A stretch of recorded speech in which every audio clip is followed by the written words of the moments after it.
네, 사랑하는 성도 여러분, 오늘 막 설교를 올라가기 전에 우리 청소년부 친구들이 막 설교를 기대하겠다고, 정말 말씀을 잘 듣겠다고, 맨 앞에 앉겠다고 그렇게 응원을 해줬는데 찬양이 시작하자마자 다들 표정이 어두워지더라고요.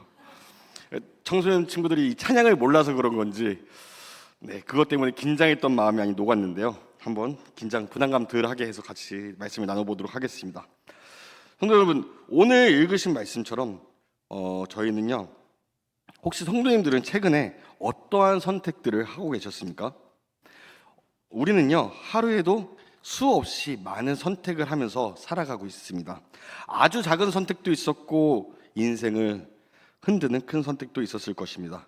우리 청소년 친구들은 학교를 선택하고, 또한 청년들은 직장을 선택하고, 또한 배우자를 선택하고, 또 집을 선택하며 살아가고 있습니다.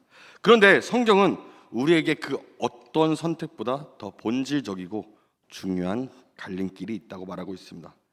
나는 지금 하나님께 가까워지고 있는가? 아니면 하나님에게 조금씩 멀어지고 있는가라고 말이죠. 오늘 본문에 나온 가룟 유다는 바로 그 갈림길에서 잘못된 길을 선택했던 사람입니다. 저는 오늘 이 유다를요, 비난하거나 손가락질하기 위해 말씀을 준비하지 않았습니다. 오히려 그의 모습을 거울 삼아 저와 여러분 모습을 함께 돌아보고 싶었습니다.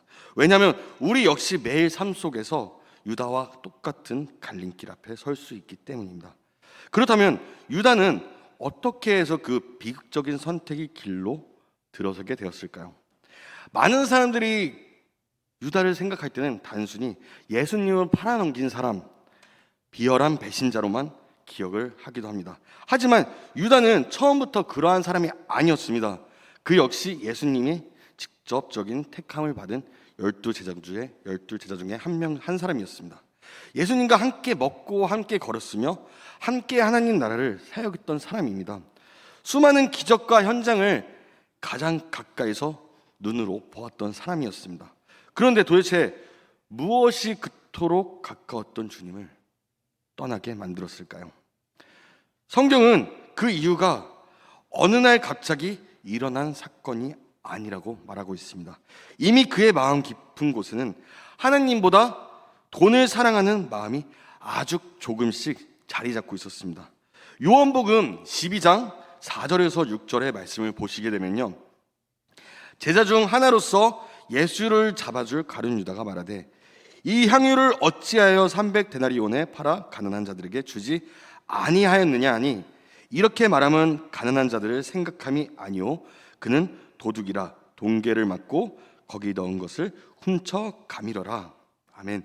예수님께 향유 옥합을 드렸던 그 여인을 향한 분노할 때도 성경은 유다가 가난한 자들을 생각해서가 아니라 돈계를 맡아 거기에 있는 것을 훔쳐가던 도둑이었기 때문이라고 기록하고 있습니다. 말씀드린 대로 죄는 결코 하루아침에 완성되지 않습니다. 아주 작은 틈새를 타고 슬그머니 들어오는 것입니다. 이 정도는 괜찮겠지, 이번 한 번쯤은 다들 이렇게 사니까, 그렇게 회개하지 않고 방치한 작은 틈새가 결국 사람을 하나님에게서 완벽히 멀어지게 만드는 것입니다. 오늘 이 시간 우리 자신에게도 동일하게 질문해 보았으면 좋겠습니다. 여러분은 어떠신가요? 혹시 우리 마음속에도 하나님보다 더 의지하고 붙들고 있는 무언가가 있지 않으십니까? 그것이 돈일 수도 있고 세상에 대한 성공일 수도 있으며 사람에 대한 인정이나 자존심일 수도 있습니다. 마태복음 6장 21절의 말씀을 보시면 예수님께서는 내 보물이 있는 그곳에 내 마음도 있느니라 라고 말씀하셨습니다. 하나님은 오늘 이 말씀을 통해서 우리에게 물으십니다. 너의 마음은 지금 어디를 향하고 있느냐 말이죠. 이처럼 마음속 작은 탐욕의 틈새를 방치했던 유다는 결국 대제사장들을 찾아가 예수님을 넘겨주는 거래를 하게 되었습니다. 그 결과 유다는 은 30개를 손에 쥐었습니다. 당시 은 30세겔은 종 한 사람의 몸값에 불과한 금액이었습니다. 유다는 온 우주의 주인이신 예수님을 고작 노예 한 명의 가치와 바꾸어 버린 것입니다. 눈앞에 작은 이익을 얻는 대가로 유다는요, 그가 잃어버린 것은 비교할 수 없이 컸었습니다. 예수님을 잃었던 것이죠. 마음의 평안을 잃었던 것입니다. 영혼의 기쁨을 잃었던 것입니다. 그리고 마침내 그의 영원한 생명까지도 잃고 말았습니다. 세상은 늘 우리에게 이렇게 속삭이고 있습니다. 이것만 손에 쥐면 행복해질 거야. 이것만 해결되면 아무 문제 없을 거야. 돈을 좀 더 벌고 그걸로 헌금하게 되면 크게 문제 없을 거야. 그러나 분명히 기억하십시오. 하나님 없이 얻는 그 어떤 것도 우리의 영혼을 참되게 만족시킬 수는 없습니다. 은 30개는 잠시 우리 손을 따뜻하게 해줄지 몰라도 결국 우리의 영혼을 비참하게 만들 뿐입니다. 그렇다면 자신의 실수를 깨달은 유다는요, 이후에 어떻게 했었을까요? 안타깝게도 그는 돌이키는 방법마저 잘못된 길을 선택했습니다. 예수님이 사형의 판결을 받으시는 것을 보고 유다는 뒤늦게 죄책감에 휩싸였습니다. 자신의 죄를 입으로 인정했고 그토록 원했던 은 30개도 성전에 내던졌습니다. 뉘우침도 있었고 눈물도 있었고 나름의 보상 행동도 있었습니다. 하지만 그는 가장 결정적인 한 가지를 하지 않았습니다. 바로 예수님께로 돌아가지 않았다는 사실입니다. 성도 여러분, 후회와 회개는요 전혀 다른 것입니다. 고린도후서 7장 10절의 말씀을 함께 보시게 되면요, 하나님의 뜻대로 하는 근심은 후회할 것이 없는 구원에 이르게 하는 회개를 이루는 것이요 세상 근심은 사망을 이루는 것이니라. 아멘. 이처럼 후회는 내가 지은 죄와 그 결과에 대한 감정적으로 눈물을 흘리게 하는 것입니다. 반면 참된 회개는요, 내 가치관과 삶의 방향성을 완벽하게 하나님께로 돌이키는 것입니다. 후회는 오직 내 죄와 실패만을 바라보며 절망하지만 회개는 아무리 큰 죄라 할지라도 나를 품어주시는 십자가의 은혜를 바라보는 것입니다. 유다는 스스로 뉘우쳤지만 끝내 십자가 앞으로 나아가지 못했습니다. 사실 이 말씀을 준비하면서 이 가룟 유다의 이 실패가 남의 이야기처럼 느껴지지 않았고 제 자신의 삶을 다시 한 번 더 돌아보는 순간이 되었습니다. 22살 때 저는 첫 사역을 나갔었습니다. 22살 때 학부 생활 때 정말 하나님의 말씀이 좋았고 아이들과 함께하는 것이 좋았고 그 사역지에서 나아가는 것이 너무 좋았습니다. 하지만 저 역시 하나님보다 제 생각과 계산을 더 믿고 살아가는 마음이 조금씩 생기게 되었습니다.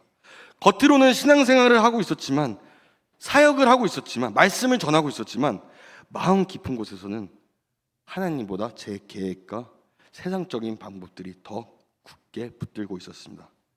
그렇게 저도 모르는 사이에 조금씩 하나님께서 멀어져 가고 있었습니다. 그러면서 사역의 자리를 갑자기 도망치게 되었습니다.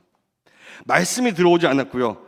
세상에서 할 수 있는 것이 너무나도 많다고 생각하셨으며 저의 힘으로 불가능하다고 생각했던 것이 하나도 없어 저는 그 사역의 자리에서 도망쳤었습니다.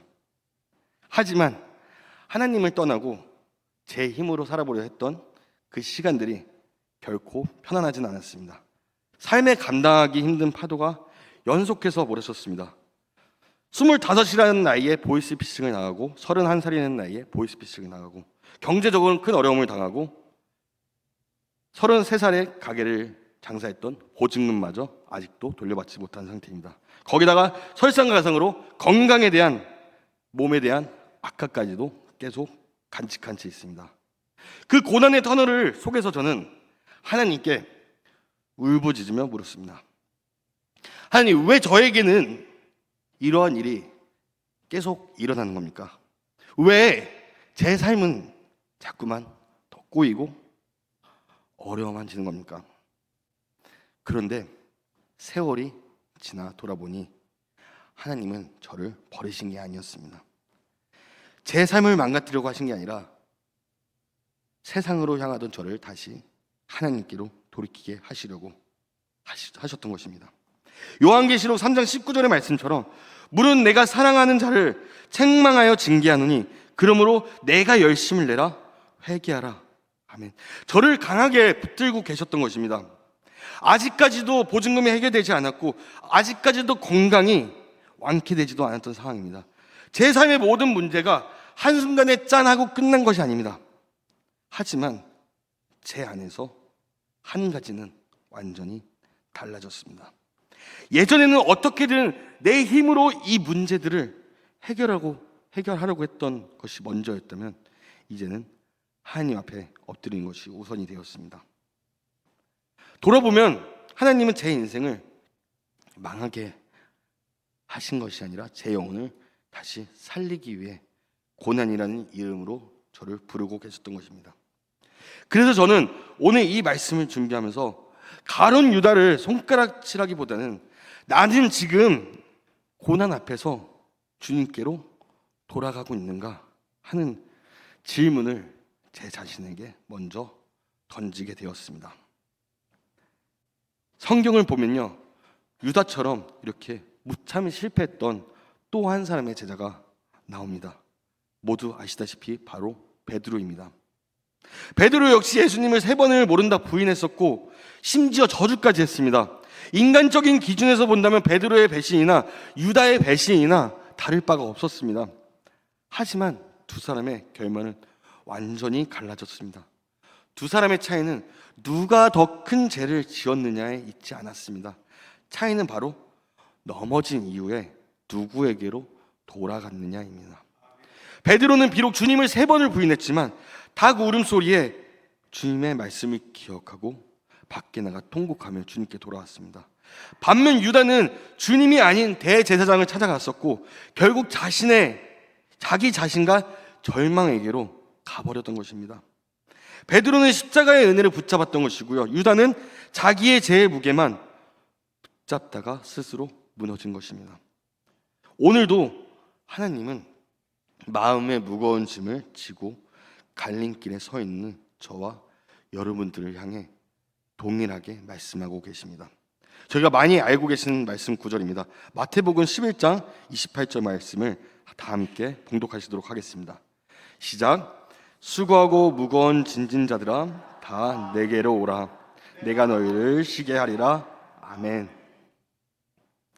사랑하는 성도 여러분, 오늘도 우리는 저마다의 삶의 현장에서 갈림길에 서 있습니다.